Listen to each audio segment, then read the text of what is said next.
নমস্কার বন্ধুরা, সবাই কেমন আছেন? আশা করি খুব ভালো আছেন। আপনাদের আশীর্বাদে আমিও খুব ভালো আছি। কাকুলি ব্লগে আপনাদের স্বাগত জানিয়ে আমার সকালবেলার ব্লগটি শুরু করে দিলাম। আজ বৃহস্পতিবার, মেয়ের স্কুল আছে, তো চলুন আগে সকালবেলা উঠে ঘরের কাজ সম্পূর্ণ করে চা বসিয়ে দিয়েছি। চা বসিয়ে দিয়ে এবার লুচি ভেজে নিচ্ছি। আগে লুচিটা ভেজে নিচ্ছি, তারপরে মেয়ের টিফিনটা গুছিয়ে রান্নাবান্না করব, সুবিধা হবে। লুচিগুলো একদম ফুলো ফুলো ফুলকো লুচির মতন হচ্ছে। কিছু মানুষ আছে জানেন বন্ধুরা, এই রকম ফুলে লুচির মতন ফুলে ফুলে বাস্ট করে, তো সেই মানুষদের এই লুচিগুলো গিফট করা হলো। তো লুচি আর ছিল ছোলার ডাল। কালকে ছোলার ডাল করেছিলাম, সেই ছোলার ডাল আছে। তো কালকে ছোলার ডাল আর আজকে এরকম ফুলো ফুলো বলের মতন লুচি। তো কে কে খাবেন বন্ধুরা, আমার বাড়িতে সদরে আমন্ত্রণ, সবাইকে জানাই। তো চলুন, এখন আমার লুচি ভাজা কিন্তু হয়ে গেল। এবার মেয়ের টিফিনটা আগে ভরে নেব, তারপরে আমাদের খাবারটাও বেড়ে নেব। আমরা খেয়ে দিয়ে তারপরে আজকে ধীরে সুস্থে রান্না করব। আজকে না অনেক সকালে উঠেছি, তো হাতে কিন্তু আমার অনেকটাই সময় আছে। আমি আজকে উঠেছি প্রায় 6টা, তো 6টার সময় উঠেছি, তো হাতে কিন্তু অনেক সময়। তো আস্তে আস্তে আজকে ধীরে সুস্থে কাজ করব। আমার 11:30টার মধ্যে সব কাজ কমপ্লিট হয়ে যাবে। আর কালকে রাত্রে ঠাকুরের বাসন সব মেজে রেখেছি, তো কাজ অনেকটা একটু কম হয়ে গেল। ঠাকুরের বাসন মাজতেও তো অনেকটা সময় লাগে, বলুন বন্ধুরা, যেহেতু আমার পিতলের ঠাকুরের বাসন সব, তো অনেকটাই কিন্তু সময় লাগে। আমি তেঁতুল দিয়ে মাজি ভালো করে, যেমনি আমার গোপাল চকচক করে তেমনি গোপালের বাসনও কিন্তু চকচক করে। প্রত্যেক বৃহস্পতিবারে মাজি আর একাদশীতে মাজি। তো লুচি আমার একটাও কিন্তু না ফোলেনি, প্রত্যেক কটা লুচি কিন্তু একদম ফুলে বলের মতন হয়ে গেছে। তো এই রকম লুচি খেতে কিন্তু খুব ভাল লাগে, এরকম ফুলো ফুলো লুচি। তো চলুন, লুচি কিন্তু এবার শেষের পথে, আর কয়েকটা আছে, পুরো একসাথেই সব লুচিগুলো ভেজে নিচ্ছি। মেয়েকে একবারে টিফিনটা ভরে দিলে কি আর টিফিনের ঝামেলাটা থাকবে না, নাহলে রান্না করতে বসে টিফিন জোগাড় করতে গেলে এই দিকে আবার হয় না, জানেন। তো চলুন এবার টিফিনটাকে ভরে দেই, ছোলার ডাল আর লুচি। মেয়ে আজকে টিফিন কিন্তু ফিরে আসবে না, অন্য দিন টিফিন দিলে পরে ফিরে আসে, ওকে ভালো ভালো টিফিন দিলে ফিরে আসে না। আর 2 দিন ধরে টিফিন করতে পারিও নি, ওকে বাইরের থেকে টিফিন কিনে দিয়েছি। সোমবারে আমাদের রান্না হয়নি, মা দিয়ে দিয়েছিল খাবার, সেগুলো অনেক ছিল, রান্না করিনি, তো টিফিনটা দেওয়া হয়নি।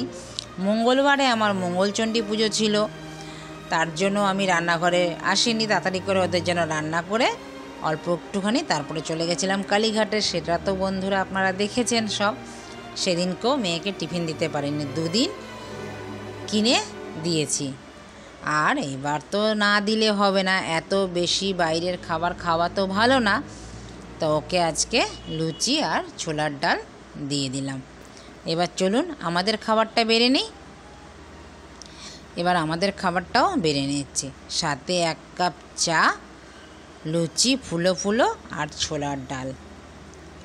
আর ওদিকে আমি ভাতের জন্য চাল ধুয়ে ভিজিয়ে রেখে দিয়েছি, ভাত বসিয়ে চলে এসেছি। খাওয়া দাওয়া করে তারপরে ভাত নামাবো। আর আজকে রান্না করব জানেন বন্ধুরা কি, আজকে কিন্তু রান্না করব ফ্যাসা মাছ। তো বন্ধুরা, কে কে ফ্যাসা মাছ চেনেন আমাকে কমেন্ট করবেন, আর কে কে ফ্যাসা মাছ খেয়েছেন সেটাও কিন্তু কমেন্ট করবেন। আর ফ্যাসা মাছ খেতে কেমন লাগে সেটাও কিন্তু আমাকে কমেন্টে জানাবেন। তো চলুন, ভাত তো বসিয়ে দিয়েছি, ভাত এক্ষুনি হয়ে যাবে। আর এখানে ভাতের সাথে ডিমটাও সেদ্ধ বসিয়ে দিয়েছিলাম, ডিমও সেদ্ধ হয়ে গেছে। এই যে হলো ফ্যাসা মাছ। আপনাদের দাদা ফ্যাসা মাছ ভাজা আর ফ্যাসা মাছের পাতুরি খেতে খুব ভালোবাসে। আমি তো বলেছি আপনাদের কাছে যে আপনাদের দাদা কিন্তু ছোট ছোট মাছ খেতে খুব ভালোবাসে। তো নুন হলুদ মেখে রেখে দিয়েছি ফ্যাসা মাছে, চিংড়ি মাছে আর ডিম। বন্ধুরা ভাবছেন তো ডিম কেন? ডিম আমার মেয়ের জন্য। মেয়ে তো কাটা মাছ খেতে পারবে না, আর আমিও কাটা মাছ খেতে পারি না। আপনাদের দাদা কাটা মাছ খেতে পারে। তাই চলুন আগে সব কিছু জোগাড় করে নিই। জোগাড় করে তারপরে রান্না করতে গেলে রান্না কিন্তু মিনিটের মধ্যে হয়ে যায়। আমি আজকে চিংড়ি মাছটা করব সর্ষে দিয়ে। সর্ষে, আদা, কাঁচা লঙ্কা একটু ভিজিয়ে রেখে দিলাম। সর্ষেটা ভিজিয়ে রাখলে বাটতেও খুব সুবিধা হয় আর তাড়াতাড়ি বাটাও হয়ে যায়। আর এদিকে ফ্রিজ থেকে আদা, রসুন আর কাঁচা লঙ্কা বাটা রেখে দিয়েছি বার করে। এবার চলুন কড়াইতে তেল দিয়ে দিলাম। তেল আমার গরম হয়ে গেছে। এবার ডিমগুলো ভালো করে উল্টে পাল্টে ভেজে নেব। আজকে ডিমের কষা করব। ডিম কষা খেতেও কিন্তু খুব ভালো লাগে। তো ডিম আমার উল্টে পাল্টে ভালো করে লাল করে ভেজে নিলাম। এবার তুলে নিচ্ছি। ওই তেলের মধ্যেই এবার আমি দিয়ে দেব কিছুটা পেঁয়াজ। আমার যতটা ডিম আছে তো সেই ডিমের অনুপাতেই আমি একটু পেঁয়াজ দেব। মশলাপাতি তো যতটা থাকে, মানে যেটা রান্না করব তার অনুযায়ী কিন্তু মশলাপাতি দিতে হয়। তো সেই অনুযায়ী আমার যতটুকু পেঁয়াজ লাগবে ততটুকু পেঁয়াজ কিন্তু আমি দিয়ে দিলাম কড়াইতে।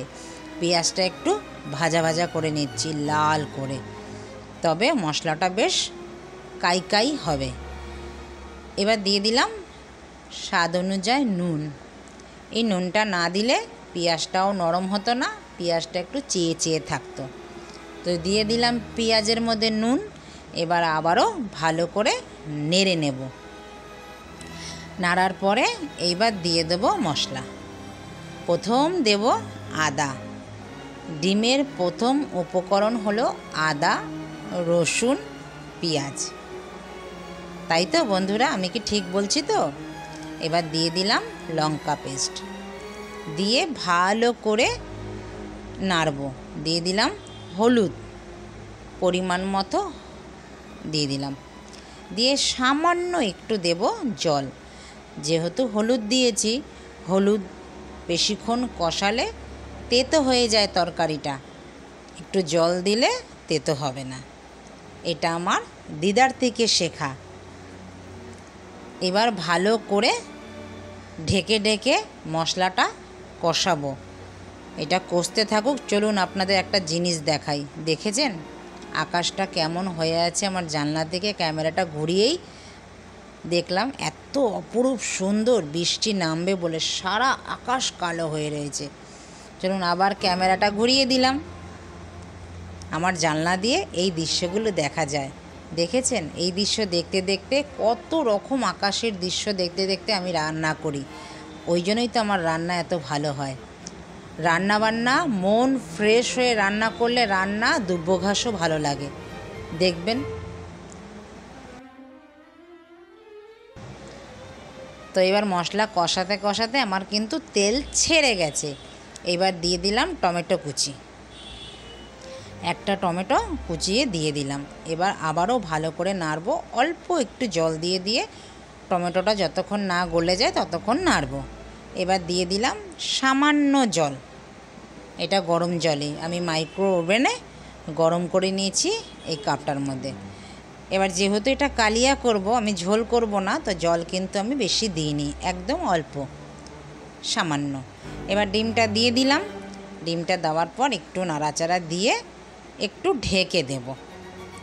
এই 2 মিনিট কি 3 মিনিট ঢেকে দেব। দেখুন ঢাকার পর একদম আরও ঝোলটা ভালো করে ফুটে গেছে আর তেল গা থেকে ছেড়ে গেছে। ডিমের গা থেকে তেল ছেড়ে গেছে। এবার ধনেপাতা দিয়ে দিলাম, এবার নামিয়ে নেব। দেখুন দেখতে কি ভালো লাগছে না? যে জিনিস দেখতে ভালো লাগে সে জিনিস কিন্তু খেতেও ভালো হয়, জানেন? তো চলুন ডিমটা এখন ঢেলে নিই। তারপরে কড়াইটা ধুয়ে আবারও গ্যাসে আমি বসিয়ে দেব। কড়াই ধুয়ে রান্না করলে কড়াইটা পুড়ে যায় না, আর তরকারিটাও বেশ ভালো হয়। কড়াই ধুয়ে বসিয়ে দিয়ে তেলটা ঢেলে দিলাম। তেল গরম হওয়ার পরে এই 2 পিস মাছ আমি ভেজে নেব। এই ভাজা দাদা খাবে। ভাজার মধ্যে এই মাছগুলোর মধ্যে একটু পিঠগুলোর মধ্যে দুপাশে একটু চিড়ে চিড়ে নিয়েছি, কাঁটাটা যেন কম লাগে। এটা হচ্ছে আমার দিদার কথা। ইলিশ মাছের লেজা ভাজা খেতে হলে ওই কেচে কেচে নিতে হয়, কাঁটাটা কম লাগে। আর এই রকমই ফ্যাসা মাছ ভাজা খেতে হলে কেচে কেচে নিতে হয়। আমরা তো কেচে কেচে বলি, তো কাঁটাটা কম লাগে। কড়া করে ভেজে নিলে আর কাঁটা লাগে না। এইবার 4 পিস মাছ আপনার দাদার জন্য পাতুরি করব। ফ্যাসা মাছের পাতুরি খেতে কিন্তু খুব ভাল লাগে, হোক না কাঁটা, কাঁটা বেছে খাবো, কিন্তু খেতে কিন্তু খুবই ভালো লাগে। তো ফ্যাসা মাছ কিন্তু ইলিশ মাছের মতন টেস্ট। যারা খান তারা তো এর টেস্ট বুঝবেন, যারা না খেয়েছেন এখনও তারা কিন্তু একবার হলে একটা ফ্যাসা মাছ বাজার থেকে কিনে এনে খেয়ে দেখবেন, অসাধারণ টেস্ট। আমার মাছগুলো ভাজা হয়ে গেল। ফ্যাসা মাছ কিন্তু আমি বেশি কড়া করে কিন্তু এটা ভাজিনি, যেহেতু এটা পাতুরি করব বলে। চলুন, মাছগুলো ভাজা হয়ে গেছে, তুলে নিলাম উল্টে পাল্টে। এবার যেই তেলটা কড়াইতে আছে সেই তেলটার মধ্যেই আমি রান্না করব। দিয়ে দিলাম একটু কালো জিরে ফোড়নে।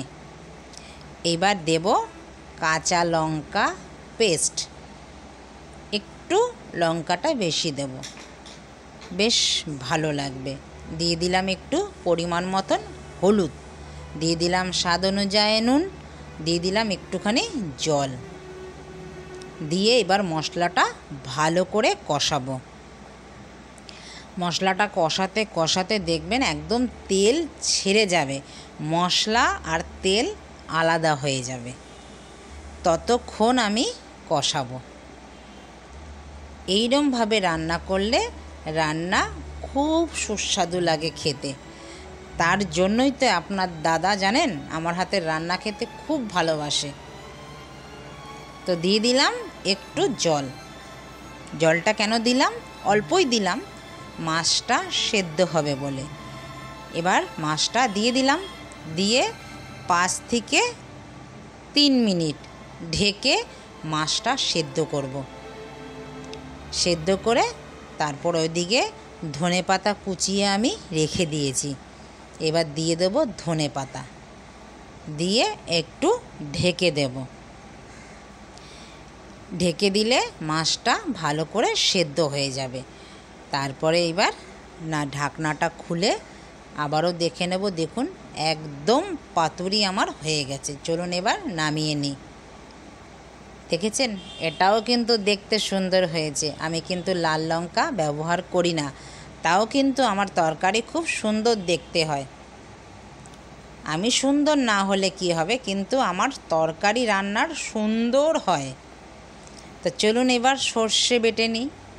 সর্ষে বেটে নিচ্ছি। আমার সর্ষে বাটলে পরে খুব ঝাঁঝ হয়, আমার চোখ থেকে জল বেরিয়ে গেছে। জানেন, আমার মা আমাকে দিয়ে সর্ষে বাটাতো। যার ঘেন্নাপিত্তি আছে তারা যদি সর্ষে বাটেন তাদের সর্ষে তেতো হয় না, আর যারা বেহায়া তারা যদি সর্ষে বাটে তাদের সর্ষে জানেন তেতো হয়ে যায়। এটা আমার দিদির শাশুড়ি বলতো। এগুলো সব বড়দের কথা। এবার চলুন, আমার কিন্তু বাটা হয়ে গেছে। এইবার আজকে আমি নতুন ধরনের চিংড়ি মাছ রান্না করব। মানে রান্না করে খাবেন। পেঁয়াজ দিয়ে দিলাম তেলের মধ্যে। পেঁয়াজ একদম লাল করে ভেজে নিয়েছি, যেরকম বেরেস্তা করা হয় সেইভাবে ভেজে। একটু তেলটা বেশি দিতে হয় এই চিংড়ি মাছে। তরকারিটার মধ্যে, মানে সর্ষের মধ্যে। তেলটা বেশি দিয়েছি, চিংড়ি মাছটা দিয়ে দিয়েছি। চিংড়ি মাছটা একটু ভাজা ভাজা হওয়ার পরে এইবার দিয়ে দেবো সর্ষেগুলো। সর্ষে যে বেটে রেখেছি, সর্ষেটা তো আমি ভালো করে ধুয়ে নিয়েছি। সর্ষের যে মানে খোসাটা আছে, সেই খোসাটা আমি ফেলে দিলাম ধুয়ে ধুয়ে। দেখেছেন, এইটা খেলে পরে শরীরের পক্ষেও ভালো আর পেটের পক্ষেও খুব ভালো। আর খোসা খেলে পেট খুব ব্যথা করে।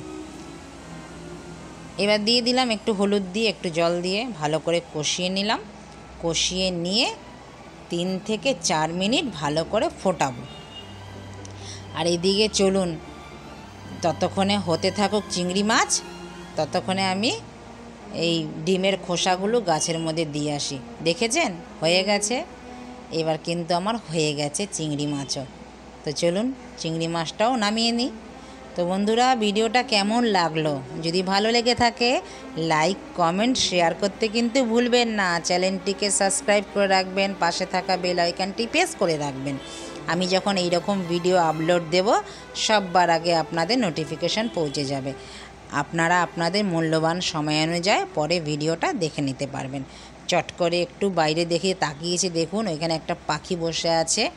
এত হাওয়া ছাড়ছে বাইরে, মানে পাখিটা ভীত আর ভিজে কাক হয়ে গেছে। মানে খুব অসহায় পাখিটাকে মনে হচ্ছে। তো বন্ধুরা, ভিডিওটা আমি এইখানেই শেষ করছি। দেখা হচ্ছে পরবর্তী ব্লকে।